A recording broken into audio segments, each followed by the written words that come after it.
네, 안녕하셨습니까? 분위기가 좀 달라졌죠? 아무래도 이제 신행을 하게 되면 그 나무도 뿌리를 내릴 터가 있어야 그곳에 뿌리를 내리고 성장을 하는 법인데 우리 공부하는 모임도 마찬가지라고 생각을 합니다. 그런데 이제 공간을 빌려서 이리저리 돌아다니다 보니까 뭔가 좀 힘이 결집되는 것을 우리가 기대할 수가 없고, 그래 상당히 그동안 좀 아쉬운 점이 많이 있었습니다. 근데 다행히 작년에 아주 좋은 이제 인연이 생겨서 우리가 오늘 이렇게 이 법당에서 공부를 할 수 있게 되었습니다. 그래서 그 저간의 사정을 좀 말씀드리고 오늘 강의를 시작할까 합니다. 이 건물은 창해 에탄올 서울 사옥 건물입니다. 이거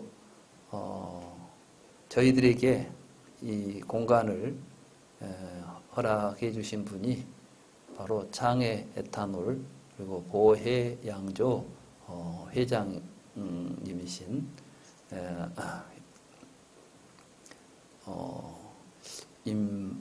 얼른 좀 이름 생각이 안 나네.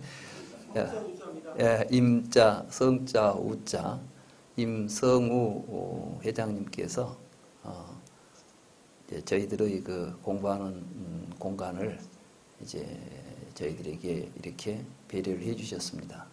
그래서 잠깐 그 인연을 좀 말씀을 드리고 오늘 공부를 할까 합니다.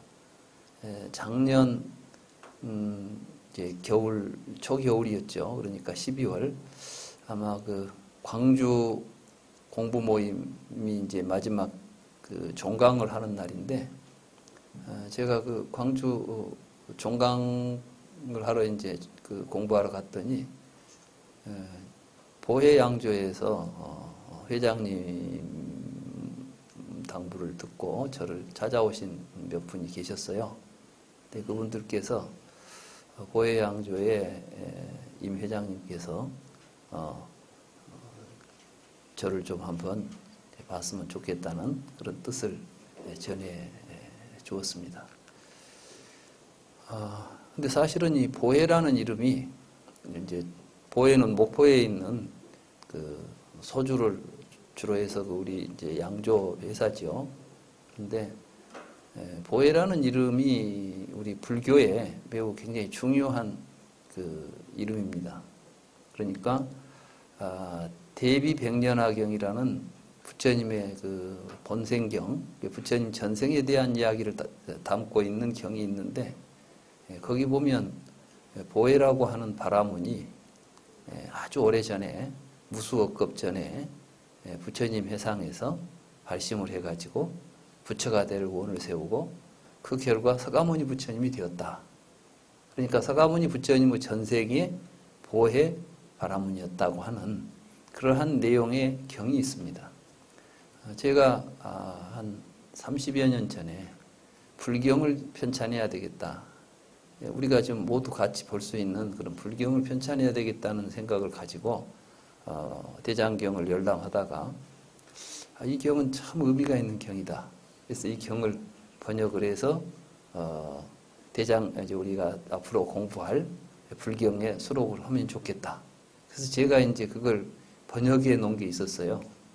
다시 말해서 이게 이제 한 10권이나 되는 굉장히 큰 경인데 그걸 다 번역하면 읽는 분들이 좀 불편할 것 같아서 제가 아주 중요한 내용만 발췌해 가지고 짤막한 경으로 하나 번역을 해 놓은 게 있었는데 마치 올해 저희들이 이제 그 겨울 집중수련 때 제가 속으로 이번에는 그 발언을 우리들이 이제 발언을 어떻게 어떤 마음으로 발언해야 하는가 이런 발언에 대한 공부를 좀 해야 되겠다.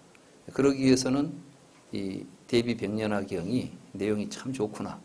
이걸 가지고 교재로 삼아야 되겠다 해서 30년 전에 번역해 놨던 그 문장을 다시 이제 좀 수정하고 새롭게 번역을 이제 하려고 하던 참이었어요.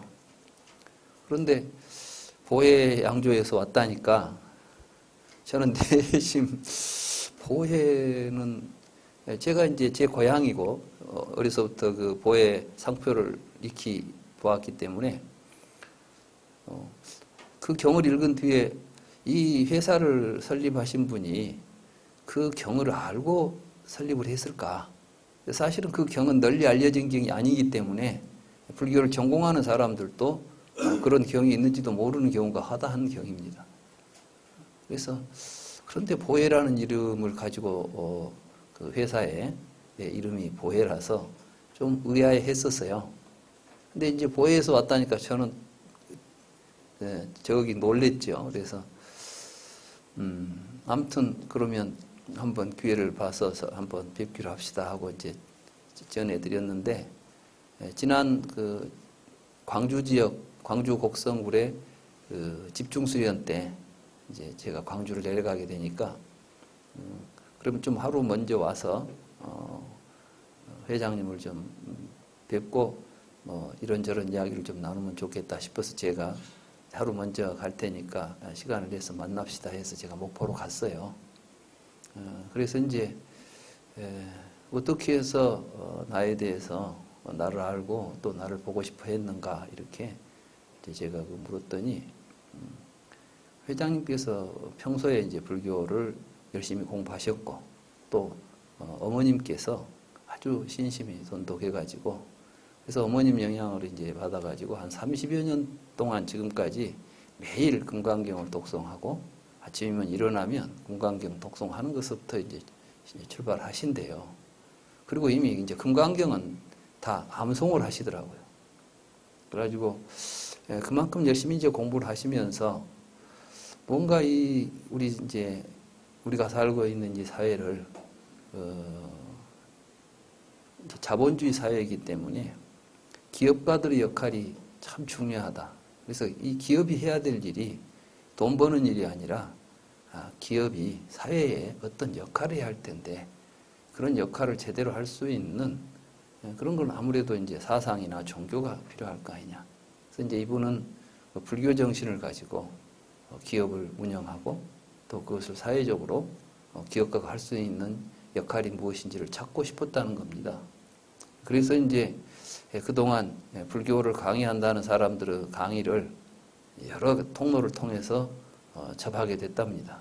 유튜브에 들어가서 보면 많은 사람들이 나오잖아요. 뭐 스님도 많고 학자들도 많고 그래서 이런저런 내용들을 쭉 보다가 우연히 제 강의를 듣고 그러고 나서 이제 공감을 하고 그래서 바로 이런 불교가 이렇게 이해돼야 되겠구나.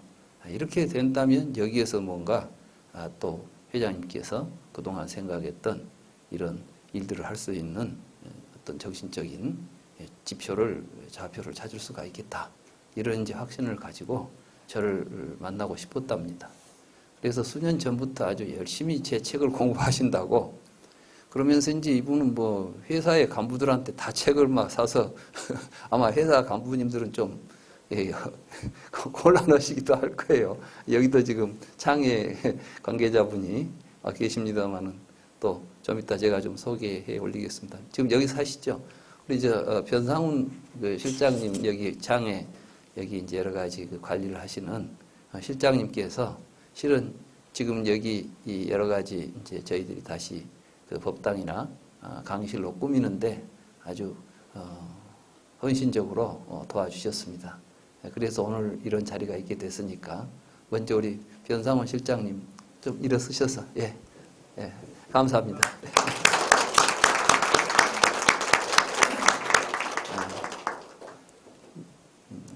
그러면서 이제 제가 그동안 저는 이런 식으로 공부하고 있습니다. 그랬더니 만약에 공간이 필요하다면 우리 회사에 있는 공간들을 써도 좋습니다. 그러면서 이제 여기 강남에 이런 공간이 있는데 옛날에 여기가 그 인디 밴드 그러니까 여기 앞에 가니까 드럼도 있고 뭐 여기 이게 전부 지금 그 무대 아닙니까? 그렇게 해서 소극장으로 운영도 하고 영화도 촬영하고 했답니다. 음향이 참 좋죠. 이게 이제 본래 공연을 하기 위해서 이렇게 공간이 이렇게 돼 있어도 전부 방음이 되고 음을 다 잡아주기 때문에 음이 굉장히 부드럽습니다. 그렇게 느껴지십니까? 네. 이런 아주 최고급 음향 시설을 갖추고 있는데 요즘은 그 공간이 활용이 안 되고 좀 이제 비어 있으니까 필요하면 이 공간을 이용해도 좋겠다고 그래서 저는 이게 이제 얼마나 참 간절하게 바라던 우리들이 모여서 털을 잡고 뿌리를 내리고 우리 모임을 좀 더 크게 발전시킬 수 있는 이 좋은 계기가 되겠구나 싶어서 감사한 마음으로 제가 이제 이 공간을 대여를 받았습니다. 그래서 그러니까 이제 시간이 촉박하잖아요. 이 이야기가 진행된 게 한두 달밖에 안 되거든요. 회장님하고 이제 이렇게 하기로 한 게 작년 12월 달에 이야기가 시작돼 가지고 구체적인 이 이야기가 된 건 이제 1월, 2월 이 무렵이었으니까. 그래서 이제 급히 여기 있는 이제 시설들을 좀 정리하고 이곳은 강당으로 또 저쪽에 있는 방은 법당으로 꾸몄습니다. 그래서 올해는 이제 여기서 초파일도 저희들이 봉축하고 앞으로 이제 불교의 여러 명절들이 있으면 함께 모여서 봉축 법회도 하고 또 가능하면 이제 시간이 되는 대로 저 안에 있는 그 법당은 아주 또 이곳과는 달리 훨씬 분위기가 차분하고 좋습니다. 그래서 그곳에서 이제 명상이나 좌성 같은 그런 수행 프로그램도 제가 이제 직접 여러분들과 함께 공부하는 그런 기회를 만들어야 되겠다 이런 생각을 하고 있습니다. 아무튼 그런저런 이제 인연으로 해서 우리들이 오늘 이렇게 좋은 자리에서 공부할 수 있게 됐습니다. 지금 안 계시지만 이런 자리를 마련해 주신 보혜 임성우 회장님에게 감사의 박수를 같이 올리도록 합시다.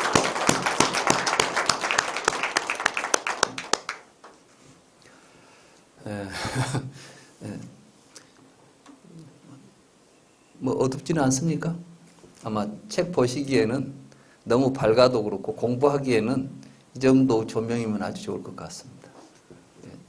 혹시 이제 또 여러분들이 공부하시는데 좀 더 부족한 것이 느껴지고 좀 더 고쳐야 될 부분이 있다고 하시면은 우리 회장님이나 여기 이제 운영하시는 분들에게 건의를 하셔서 그때그때 또 바꿔가기로 하고 지금 우리가 이제 임시방편으로 이렇게 했습니다만은 앞으로 이제 우리들의 힘을 모아서 또 우리들의 생각을 모아서 좀 더 좋은 강의실, 좀 더 좋은 법당으로 만들어 가기를 기대합니다.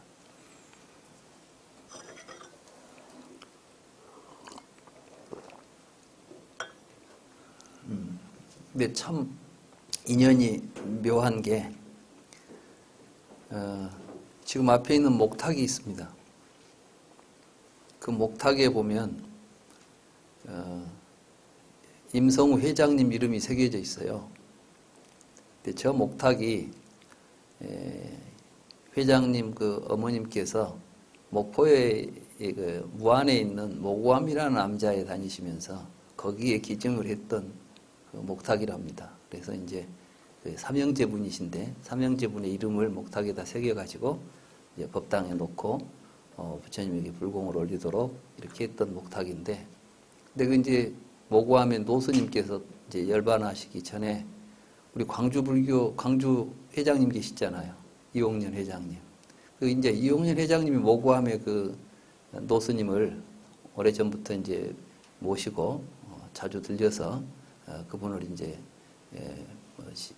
뭐랄까요, 이제 봉양을 했던가 봐요. 그러니까 이제 그런데 이제 그 절이 좀 쇠락해져 가지고 좀 사찰이 이제 뭐 운영하기 어렵게 됐나 했을 때 이제 이 목탁을 회장님한테 주면서 이제 이건 자네가 가지고 사용하시게 하고 줬답니다. 제가 이제 그 회장님에게 이번에 이러이런 일로 해서 보혜 회장님하고 이런 인연이 됐습니다 하니까 참 묘합니다. 저한테 그 회장님 이름이 있는 목탁이 있습니다. 그래서 내가 이 참 이상한 인연들이. 그래서 아마 이런 걸 보고 우리가 숙세 인연이라고 하지 않나 싶습니다. 그래서 그러면 또 그런 인연이 있는 목탁이니까 우리가 여기 법당을 만들고 이 법당에서 이제 놓고 쓰면 좋겠다 싶어서 회장님 보고 그러면 저를 주십시오. 제가 서울 올라가서 서울 법당에 놓고 사용하겠습니다. 그랬더니 지난번에 저한테 주셨습니다. 그래서 올라와서 이제 이 목탁을 치게 됐습니다. 항상 우리가 이제 이런 여기에서 공부를 하고 이런 또 목탁을 칠 때마다 공덕에 대해서 감사하는 마음을 함께 느끼면서 공부를 했으면 좋겠습니다. 이번 학기에 저희들은 이제 디가니까야 공부를 시작하기로 했습니다. 부처님의 가르침, 다시 말해서 서가모니 부처님께서 깨달아서 가르친 가르침을 그대로 45년 동안 살아생전에 하셨던 여러 설법들을 모아가지고 제자들이 간직한 책을 우리는 이제 아가마라고 부릅니다. 아가마라는 것은 전승, 전해 오는 이제 말씀이라는 뜻이에요. 초기 부처님 당시에는 부처님께서 책을 저술하신 것도 아니고 녹음기가 있어서 녹음해 놓은 것도 아니고 또 누가 받아서 기록한 것도 아닌데 우리에게 지금 경이 전해지고 있죠. 본래는 부처님의 말씀을 제자들이 듣고 기억한 내용을 모아놓은 것입니다. 근데 우리가 한 가지 이제 요즘하고 옛날 사람들하고는 기억력이 좀 다릅니다. 문자를 사용하지 않으면 기억력이 좋답니다. 그러니까 문맹들이 말을 들으면 다 기억을 한대요. 그러니까 어떤 장사하시는 분은 자기가 숫자도 모르고 글도 모르니까 기록을 못 하는데 다 장부가 머릿속에 있대요. 누구는 며칠 날 무엇 빌려갖고 얼마 빌려갖고 이게 다 있어서 다 그걸 다 해낸답니다. 우리는 이제 기록을 하게 되면 거기다 맡겨버리는가 봐요. 그래가지고 거기 있으니까 따로 기억 안 하려고 하죠. 우리 뇌가 이제 거부해버립니다. 그래서 문자를 습득하면서 우리들의 기억력은 훨씬 더 이제 떨어지고 다른 기능이 발전했다고 합니다. 그런 것과 연관해서 인도 사람들은 문자가 오래전부터 있었습니다. 그렇지만은 그 사람들은 이 성스러운 말씀은 영혼에다 기록을 해야 된다고 생각했어요. 그러니까 부처님 말씀 이런 거를 어디 종이에다가 기록하는 게 아니라 영혼에다 기록한다는 것이 기억입니다. 그것은 이제 바라무누 전통입니다. 인도의 브라만교에서 브라만들이 베다도 엄청 많죠. 우리 불경만큼이나 많은 양의 문헌이 있는데 그 모든 문헌들을 이 사람들은 다 암송을 했습니다. 그래가지고 그걸 가지고 제사를 모시고 그런 전통이 있어서 인도에서의 종교는 어떤 성자의 말씀은 기억하고 암송하고 자주 그것을 다시 외우고 했던 게 이제 공부였던 것 같습니다. 아무튼 부처님께서 열반하신 뒤에 제자들이 모여가지고 부처님께서는 마지막 열반하시면서 제자들이 이제 이 세상에 열애는 없다. 다시 말해서 부처님께서 열반에 드셨으니 이 세상에 이제 부처님은 안 계신다. 우리는 도대체 누구를 믿고 누구를 의지해서 공부해야 할까 이렇게 걱정을 했죠. 그러니까 이제 부처님께서 열반하시기 전에 제자들에게 그렇게 말해서는 안 된다. 이 세상에는 열애가 사라진 것이 아니다. 이제는 내 가르침이 나의 몸이다. 그래서 나온 말이 법신이라는 말입니다. 가르침 자체가 부처님의 불신이다. 우리가 이제 법신이라는 말 쓰죠. 그래서 부처님 열반하신 뒤에는 부처님의 가르침이 부처님의 그 진신이 되어서 그래서 우리가 보통 사리를 이야기할 때 부처님의 경을 법신사리라고 부릅니다. 그리고 이제 사리탑 안에 모시는 사리는 법신살이. 그러니까 이제 법신살이가 아니라 육신살이지요. 육신살이. 뭐가 더 훌륭하겠어요? 그래서 본래는 법신살이가 더 중요합니다. 우리가 모두 봉정암에 사리탑 있다고 불공두리로 가지요. 근데 사실은 봉정암 가는 것보다 부처님 가르침이 설해지고 있는 이곳이 바로 법신사리가 있는 곳입니다. 불경이 있는 곳, 그리고 불경이 바르게 가르쳐지고 있는 곳, 이런 곳이 바로 부처님이 계신 곳입니다. 그건 불경에 나옵니다. 내 가르침이 있는 곳, 이곳이 곧 내가 있는 곳이다. 그러니 열애가 열반에 들었다고 이 세상에 열애가 없어졌다고 해서는 안 된다. 이제는 내 가르침에 의지해서 공부하도록 하라. 이게 이제 부처님의 유훈, 마지막 제자들에게 앞으로 불교를 공부하는 사람들은 무엇에 의지해서 불교를 공부해야 합니까? 내 가르침에 의지하라. 그래서 부처님께서 자기 자신에게 의지하고 남에게 의지하지 마라. 내 가르침에 의지하고 다른 것에 의지하지 말라. 이런 말씀을 하셨잖아요. 사실 부처님의 제자라면 마땅히 이제 부처님의 가르침에 의지해서 나 자신을 닦아가는 것, 이게 불자의 바른 길이라고 할 수가 있을 것입니다.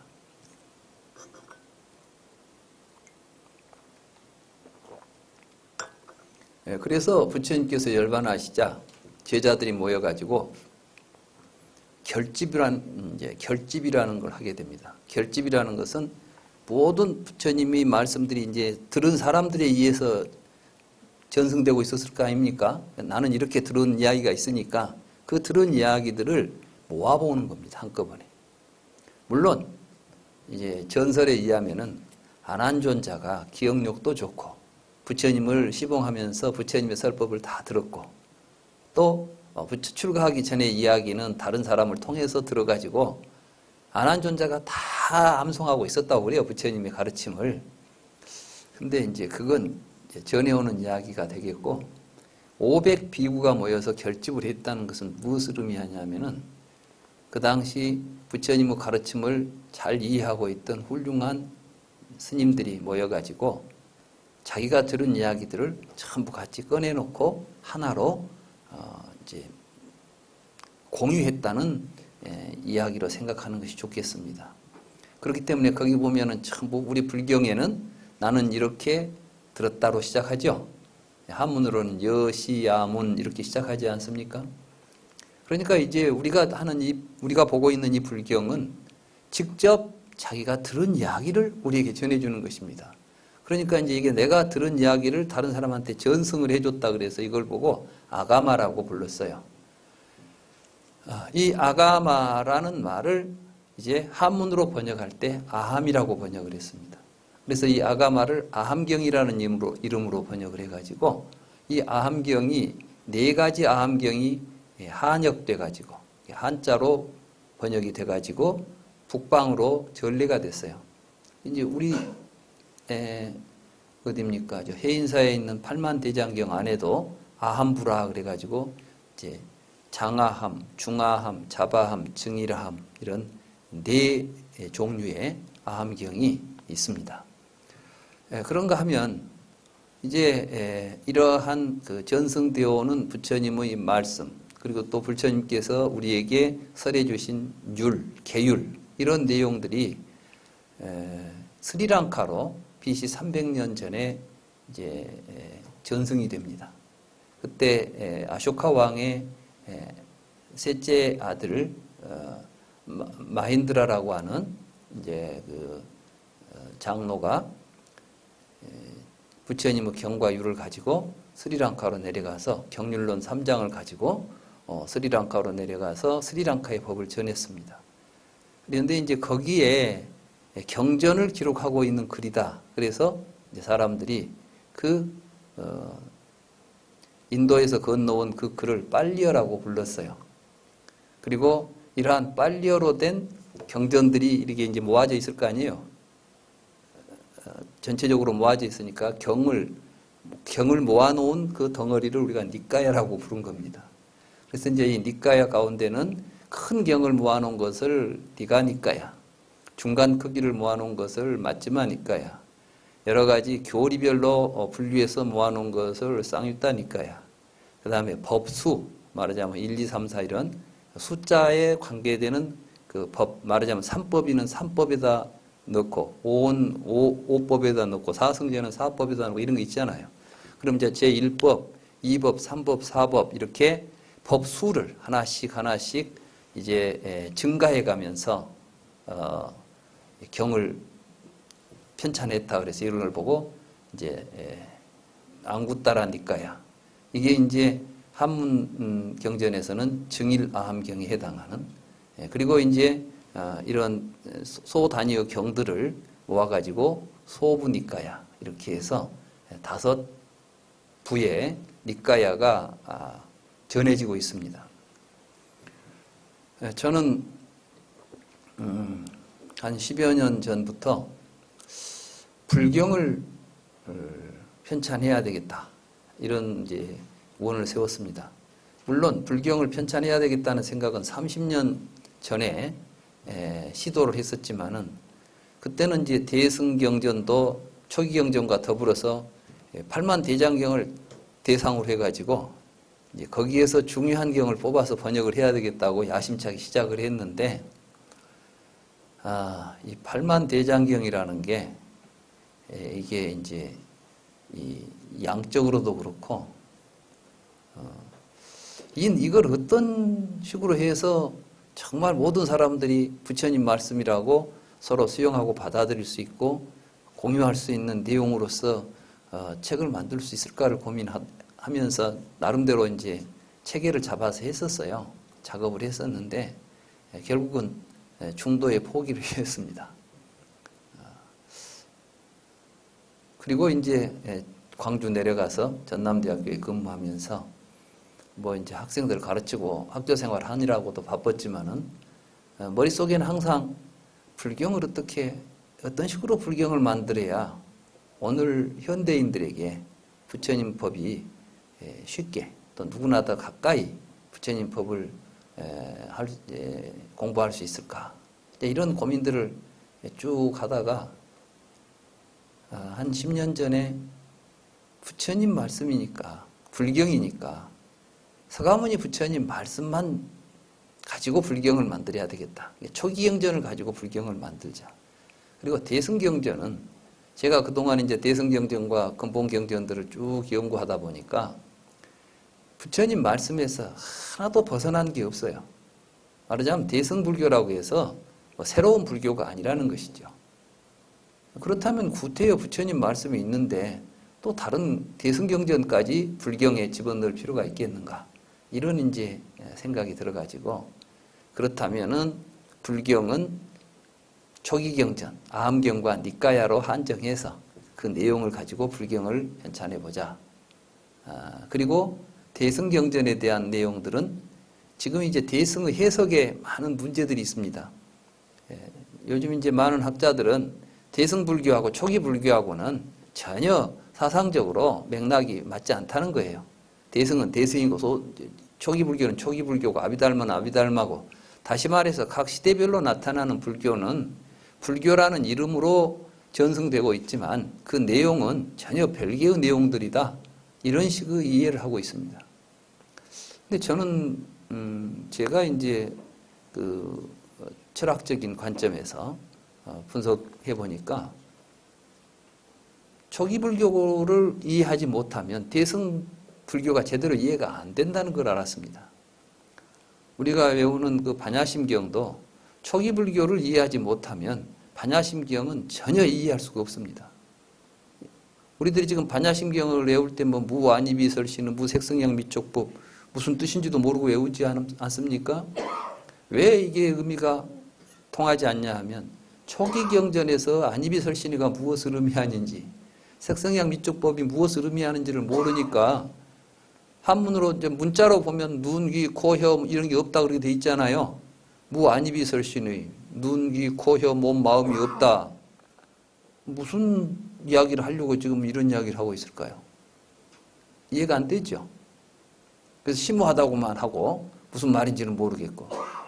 그런데 사실은 안이비설신의 색성양 미촉법은 우리 눈 이런 걸 가리키는 게 아니에요. 초기경전에서. 초기경전에서 안이비설신이는 인식 주관을 의미합니다. 색성향 미촉법은 인식의 대상을 의미합니다. 우리는 모두가 다 인식의 주관과 인식의 대상을 실제한다고 생각하면서 살고 있습니다. 연기의 도리를 모를 때는 그렇게 살고 있지만 연기의 도리를 알아서 사실은 모든 것들은 그 자체로서의 실체성은 없고 오직 조건에 의해서 나타나는 관계성만이 있다는 것을 알게 되면 우리가 지금까지 주관이나 객관이라고 생각했던 개별적 실체들에 대한 분별이 사라진다. 그 이야기를 하기 위해서 무안이비설신의 무색성향 미촉법 이야기를 하는 거예요.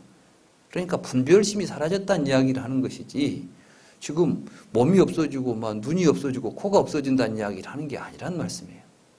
그런데 초기 불교의 그 본 뜻을 모르고 대승경전을 읽게 되면은 대승경전은 도대체 말도 안 되는 소리죠. 그러니까 이제 이건 불교를 해방하려고 바라문들이 스님을 빙자해서 책을 쓰고 불교라는 이름으로 대승불교를 펼친 다음에 인도에서 불교가 망했다.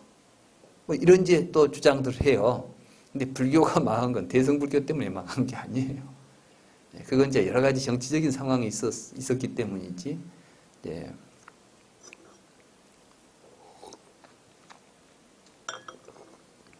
그래서 저는 불경을 이제 초기 경전에 한정해서 이걸 불경을 만들어야 되겠다고 생각을 했는데 초기 경전에 한정해도 책이 그 양이 보통이 아닙니다. 지금 현재 사부 니까야를 번역해 놓은 책을 전부 하면 아마 디가 니까야가 어떤 분은 3권으로도 어떤 분은 뭐 4권으로도 번역을 한 것 같고 마지막 니까야는 한 10권 정도가 넘어가는 것 같고 쌍유타 니까야는 10몇 권으로 한 10대 권 넘어가는 것 같고 그러니까 전부 합하면 40-50권이 되는 책이에요 이게. 그럼 우리가 40-50권 되는 책을 들고 다니면서 불경이라고 공부하러 하고 다니기 어렵잖아요. 그래서 제가 이제 손에다 들고 다닐 수 있는 크게 해야 되겠다. 다시 말해서 우리가 이제 어디 절에 간다. 그러면은 빈손으로 가는 게 아니라 불경을 들고 가야 되지 않겠어요? 또 우리 불자들이 어디 여행을 간다. 그럼 가서 여행만 하는 게 아니라 좀 쉴 때는 또 책도 보고 싶을 때는 어떤 책을 봐야 되겠죠? 아마 기독교인들은 성경을 손에서 안 놓고 살 거예요. 어디를 가면 성경을 들고 가지 않아요. 교회도 갈 때 들고 가지만 여행 갈 때도 반드시 한쪽에다 성경을 가지고 가서 틈틈이 성경을 보고 그러지 않아요. 우리 불자들은 그런 게 없더라고요. 팔만대장경이라고 아주 뭐 자랑은 대단하게 하는데 막상 팔만대장경은 있으나만 하면 팔만대장경이 되어 있어요. 그래서 좀 더 현실적으로 우리들의 신행에 지침이 되고 우리가 항상 가까이 할 수 있는 경을 만들려면 체제를 좀 바꿔야 되겠다. 이렇게 제가 생각을 했어요. 그래서 이제 경을 보니까 경의 분량이 많아지는 데는 대부분 같은 말이 반복되는 게 많기 때문에 기본적으로 양이 곱절 이상은 지금 많습니다. 그러니까 경전에 반복되는 말만 제거해버려도 절반으로 줄어들 수가 있어요. 현재 우리가 읽는 불경들이 절반도 더 줄일 수가 있습니다. 그 다음에 이제 경전들이 보면 비슷한 내용이 사람만 달라가지고 나는 이렇게 들었다 뭐 아무개가 들은 이야기하고 비슷한 이야기가 있잖아요. 근데 다 모아져 있거든. 그래서 중요한 그 가르침의 핵심을 담고 있는 중요한 경을 하나를 선발하면 그것과 관계되어서 있는 좀 자질구레한 경전들은 빼도 되겠구나. 그렇게 해서 이제 부처님의 말씀을 손상이 안 가게 하면서도 양적으로 이것을 좀 줄여서 우리가 쉽게 부처님 말씀을 접할 수 있는 구조로 경을 만들면 되지 않겠냐. 그래서 처음 시도했던 게 이 디가니까야입니다. 그래서 이 디가니까야가 경전이 30몇 개인가 34개인가 있는 경 가운데서 제가 12개인가를 선발해가지고 3분의 1 정도로 지금 줄여서 경을 선발했고 또 경의 내용도 경 속에서 예를 들자면 부처님이 계율을 잘 지킨다는 이야기를 이제 하는, 좀 이따 얘기 나올 겁니다만, 이 오늘 공부하게 될 브라마잘라 수타에서 절반 이상이 어떤 내용이냐면 부처님은 이런 계율도 잘 지키고 저런 계율도 잘 지킨다는 이야기를 하는데, 내용이라는 게 뭐냐면 뭐 부처님은 보시도 뭐 이런 건 안 받는다, 뭣도 안 한다, 이런 내용들이에요. 뒤에 가면은 또 그 내용을 이제 더 자세하게 막 설명하고 있고, 그래서 별로 그렇게 지금 부처님께서 이렇게 인격적으로 훌륭하신 분이다 하는 이야기를 우리에게 전달해 주면 좋은데, 이제 계속 읽다 보면 이 경은 이런 이야기만 하고 있는가 할 정도로 이제 좀 현대인들은 짜증을 낼 수 있는 내용들이에요. 그래서 그런 내용들을 과감하게 제거하고, 그러나 이제 부처님께서 정말 하고자 했던 말씀이 있어요. 사람들은 나를 이런다고 나를 칭찬한다 이렇게 이제 하시면서 그 이야기가 엄청 들어가 있어요. 근데 이건 부처님이 직접 하신 말씀이 절대 아니에요. 이건 뭐냐면 뒤에 경전을 꾸민 사람들이 부처님은 이렇게 빠짐없이 모든 것에 다 완벽하게 실천하신 분이다는 것을 이야기하기 위해서 아마 인도 당시에 훌륭한 어떤 수행자가 하는 일들, 이런 것들을 막 모아놓은 것 같지, 부처님께서 그 구구절절 그렇게 오랫동안 자기 자랑을 했을 리가 없다고. 그렇잖아요? 경에 나는 이런 것도 뭐 사람들이 이런다고, 열애는 이런다고 열애를 칭찬한다 이렇게 말씀하셨을 리가 없다는 것이에요. 그래서 과감하게 제껴버리고, 나는 이렇기 때문에 사람들이 나를 존경해야 한다 하면서 이제 본론이 있잖아요. 이런 내용들은 정말 제대로 된 의미를 가지고 번역을 하면 좋겠다. 그렇게 해서 이제 제가 번역을 하다 보니까 디가니까야가 이렇게 한 권의 책으로 추계하게 됐어요. 그렇다고 해서 절대 중요한 사상이나 이런 내용들은 빼지 않았습니다. 맞지만 니까야도 번역을 이제 몇 년 전에 끝냈는데 그게 2권으로 했어요. 이 정도 분량으로 2권으로. 쌍유타 니까야도 2권 정도 하면 될 것 같아요.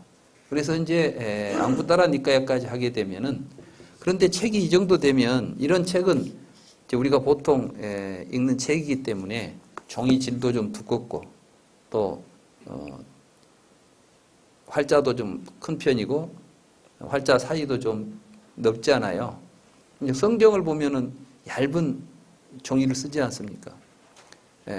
그래서 성경 크기의 어떠한 그 종이 질이나 활자 크기 정도로 담아낸다면 저는 충분히 니까야를 다 한 권의 책에 담을 수 있다고 지금 계산을 했습니다. 그래서 이제 이 책이 6년 전에 나온 책입니다. 그래서 이 책을 처음 이제 이 책이 나왔을 때 서울에 와서 이 책을 가지고 강의를 시작했어요. 이제 니까야 강의를 본격적으로 하자. 그 인연으로 지금 이제 이 모임 여기까지 온 겁니다. 처음에는 여성 개발원인가요? 그 조계사 옆에 한 20명 들어가는 공간 있죠. 거기서 이제 출발해가지고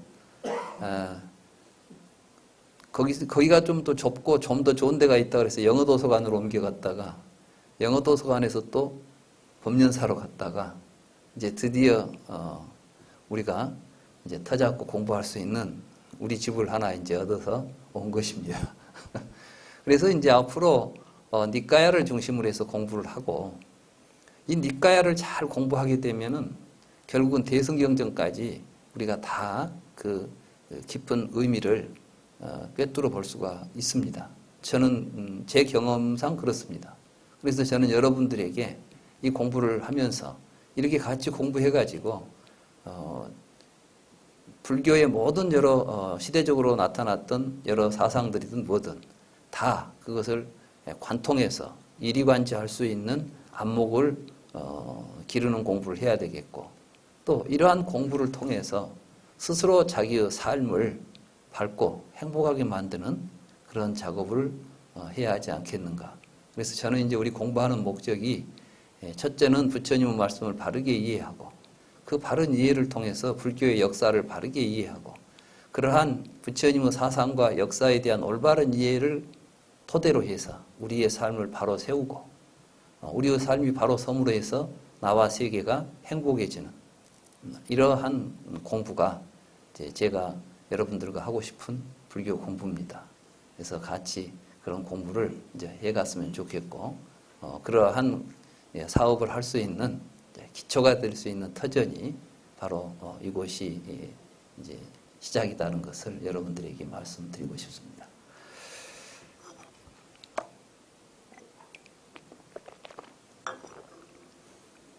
제가 니까야 가운데서 디가 니까야를 이제 처음 공부하는 걸로 선택한 것은, 예로부터 니까야를 편제로 잡을 때 대장경에서도 보면, 지금 현재 신수대장경이라는 대장경에 아함부가 실려 있는데, 아함부 편제를 보면 장아함, 중아함, 자바함, 정일함 이런 식으로 순서가 잡혀 있습니다. 실제로 보니까 공부를 할 때 장아함부터 하는 것이 옳다는 생각을 제가 했습니다. 왜냐하면 장아함 또는 디가니까야는 긴 경글이 모여져 있습니다. 경이 길다는 것은 무엇을 의미하냐 하면은 뭔가 말이 길어졌다는 것을 의미하죠. 사실은 이 디가니까야의 모든 경은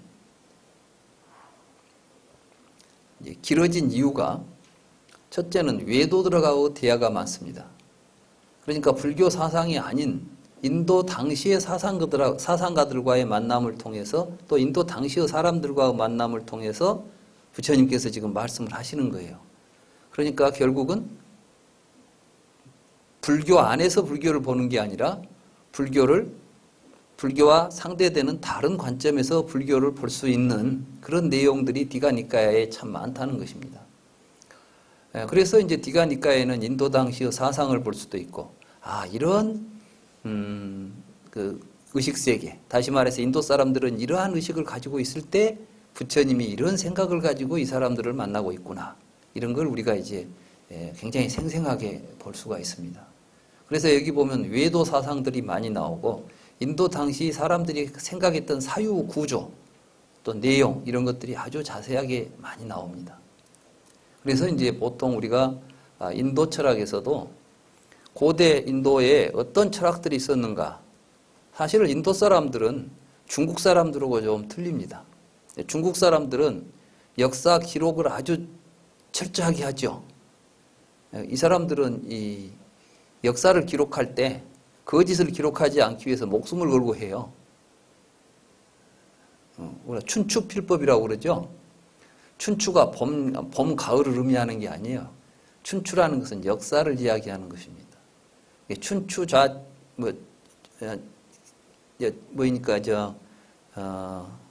육아의 그 춘추 좌전이라고 그럽니까? 그렇죠? 그건 바로 이제 역사서예요. 그러니까 이 중국의 역사에 대한 이야기죠. 그래서 중국 사람들은 얼마나 역사를 자세하게 기술하냐면 우리나라 역사까지 다 기술하고 있어요. 주변에는 어떤 일이 있었다는 것까지 다 써놨다고. 그래서 실제로 우리 역사도, 우리가 역사를 기록하려고 할 때 고려시대 때 김부식이라는 분이 삼국사기를 쓰죠. 삼국사기를 쓸 때 무엇을 참고하냐면 중국 사람들이 쓰는 중국의 사서들 속에 삼국에 대한 이야기가 나온 걸 전부 모아가지고 편년제로 다시 재정리해서 쓴 거예요. 그런데 그것은 중국 사람들의 시각에서 본 거 아니겠어요? 역사라는 것은 보는 시각에 따라서 기술이 아주 달라집니다. 일본이 일제시대 때 자신들이 했던 것을 만행이라고 생각할까요? 아니면 가장 일본이 강성할 때 가장 영광스러운 시기라고 생각할까요? 우리는 일제를 어떻게 봅니까? 그때 우리 역사에서는 가장 치욕적이고 일본은 가장 못된 짓을 했다고 생각하죠? 근데 일본 사람들은 어떻게 생각하겠어요? 그때는 우리가 동남아를 지배하고 아시아를 지배하고 최대 강국이었다. 우리도 역사에서 보면 광개토 대왕이 영토를 넓혔다 이런 거 아주 좋아하지 않아요.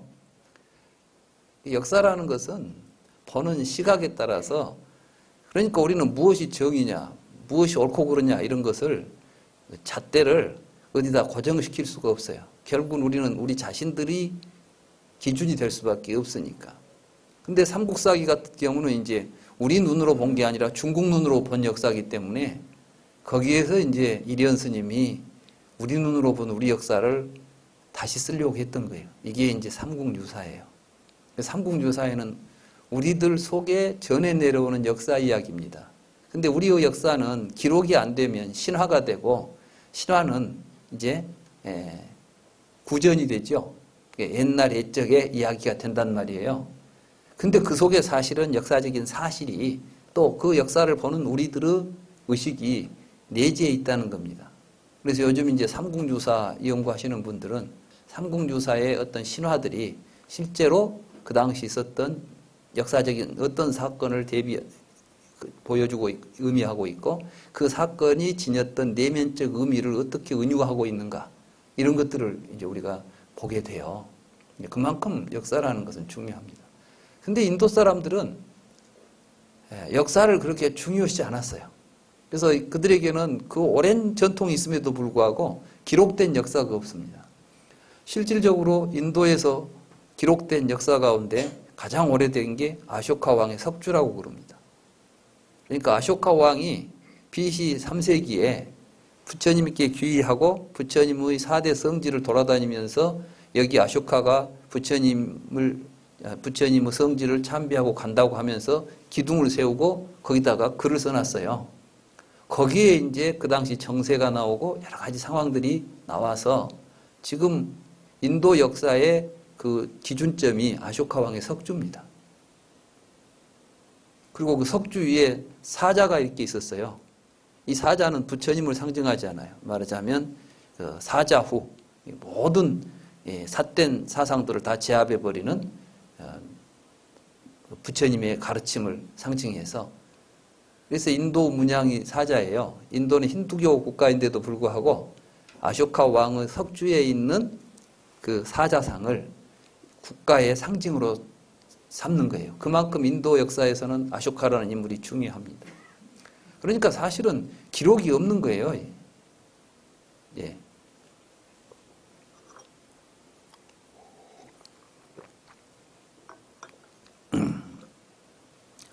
그러한 시기에 있었기 때문에 사실은 인도의 어떠한 역사를 우리가 정확하게 이해하기는 참 어렵습니다. 그러나 아무튼 이제 불교 역사도 그래서 마찬가지죠. 그런데 아무튼 고대 인도에 어떤 철학이 있었고 누가 있었는지에 대해서는 사실은 베다에 기록된 그 내용 외에는 별로 고대 인도에 대해서 정보가 없습니다. 그런데 불경을 보니까 불경 속에 나오는 거예요. 불경을 보면 이런 사람들이 있었다. 뒤에 이제 우리가 공부하다 보면 인도에 육사외도가 있었다. 육사외도 이야기는 불경 속에 나오는 이야기예요.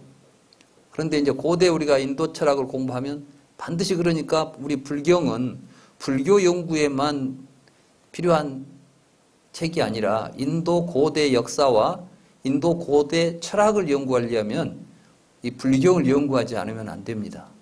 어떤 사람들은 불교한다 그러니까 인도 철학하고는 전혀 상관없는 공부를 하는 걸로 생각하시는 분들이 있어요. 인도 철학하고 불교 그러면 우리가 서로 다른 영역처럼 보이죠.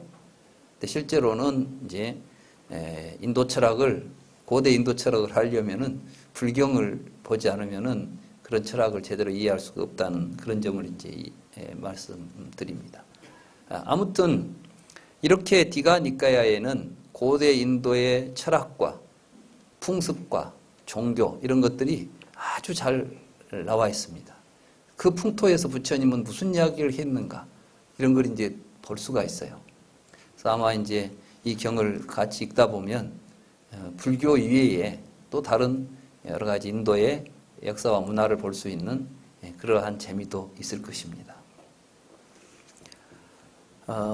그리고 이제 디가니까야를 제가 12개를 뽑아서 번역을 끝내고 전체적으로 이렇게 살펴보니까 그 내용 자체가 순서가 또 아주 절묘하게 불교 공부하는데 꼭 필요한 내용으로 잘 이렇게 엮어져 있어요.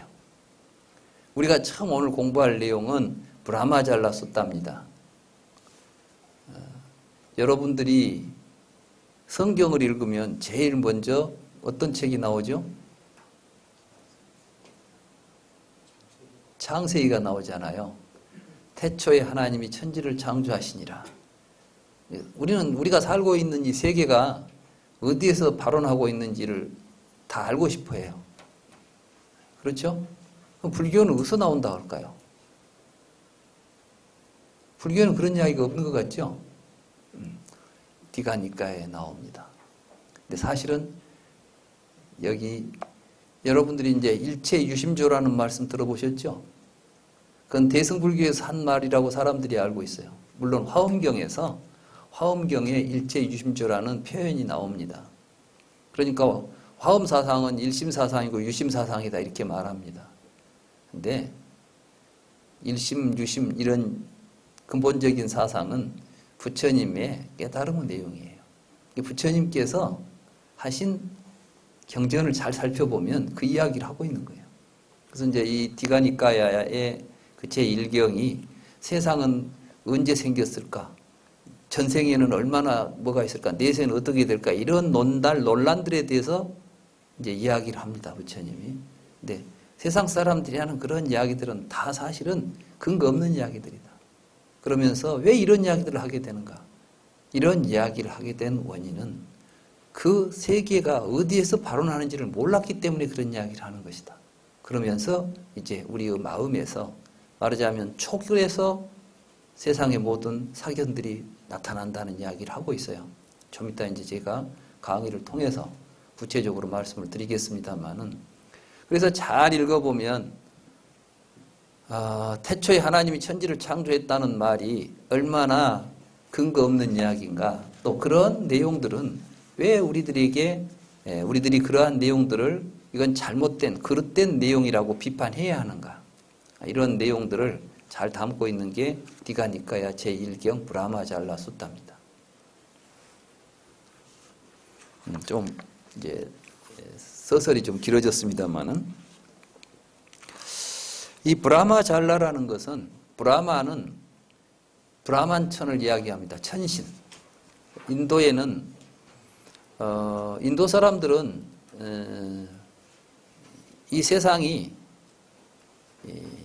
태초에 브라만이라는 신이 이 세상을 창조했다고 믿습니다. 그래서 우리는 이제 그걸 보고 브라만교라고 그럽니다.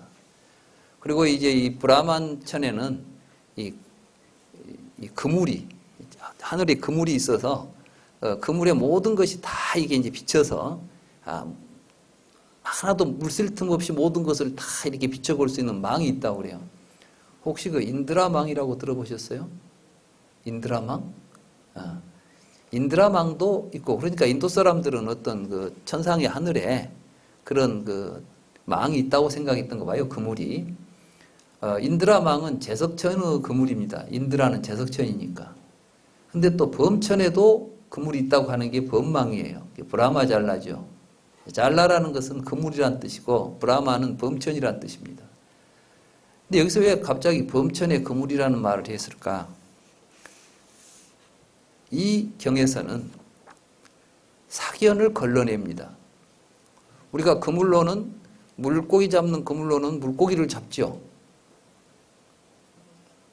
그렇지 않아요? 그러면 여기서 말하는 브라마잘라는 지금 부처님이 말씀하신 브라마잘라라는 것은 무엇을 걷어 올리는 그물이냐 하면 우리들에게 있는 잘못된 생각, 정견이 아닌 사견을 걷어내는 겁니다. 그러니까 불교 수행은 무엇에서 출발한다고 그랬습니까? 정견에서 시작한다고 그랬죠. 정견을 가지려면은 사견을 걷어내야 되겠죠. 삿된 견해. 다시 말해서 이제 파사현정이라고 그러죠. 먼저 삿된 견해가 무엇인지를 알아서 그것을 건져낸 자리에 정견이 드러나게 된다. 그래서 알고 보면 이 브라마잘라경은 정견을 우리에게 보여주는 경. 그래서 불교는 바로 정견에서 출발하는 종교다는 것을 보여준 것과 동시에 세상 사람들은 이 세계가 밖에 있는 어떤 조물주나 초월적인 어떤 존재가 만들었다고 생각하지만 실제로 이 세상은 그렇게 만들어진 게 아니다.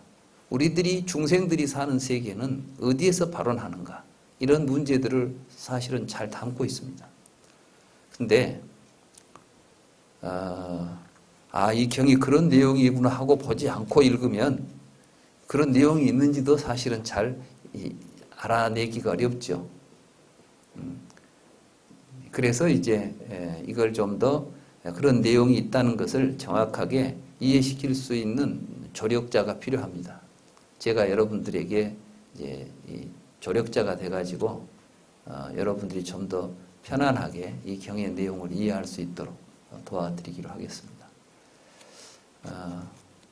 우선은 좀 이제 본경에 들어가기 전에 여러 가지 뭐 주변의 상황이라거나 잡다한 이야기를 했으니까 좀 쉬었다가 이제 본경 이야기는 하도록 하고, 뭐 회장님 뭐 좀 음료수는 준비됐습니까? 오늘 사실 개강하니까 막 큰 잔치를 해야 되는데 정신없이 지금 어제 저녁에까지 장판 깔고 뭐 하다 보니까 오늘 또 지금 제가 조계사에서 10시 반부터 12시까지 강의를 하고 또 왔어요. 그래가지고 지금 아주 정신이 없습니다. 그런데 여러분들이 양해해 주시고 우선 뭐 물은 깨끗하시죠? 시원한 물이라도 드시면서 좀 쉬었다가 공부 다시 시작하도록 하겠습니다. 감사합니다.